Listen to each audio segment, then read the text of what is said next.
Hello, I'm David Chaston with 90 at 9, brought to you by interest.co.nz. This week, get everything you need to know in 90 seconds at 9 o'clock, with news of a warning for Australia from S&P. But first, sales in the US of newly built single-family homes sank in June, although other recent housing data suggests underlying demand has picked up.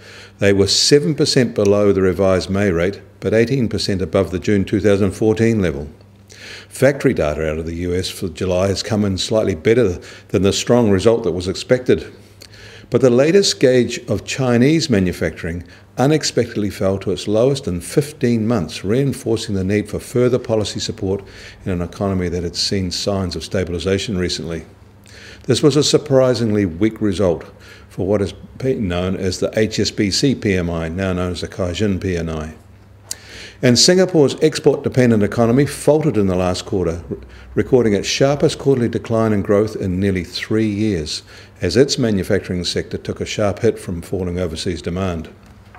And Standard & Poor's said in a report out over the weekend that Australia could lose its AAA credit rating if it fails to narrow its budget deficit because of political wrangling or external shocks such as an extended slump in commodity prices.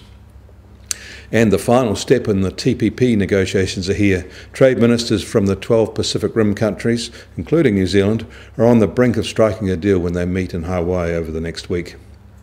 In New York, US Treasury 10-year yield benchmark is noticeably lower at 2.26%.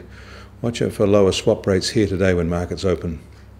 Oil markets are again lower too. The US benchmark price is now well below $48 a barrel and Brent crude is just below $55 a barrel.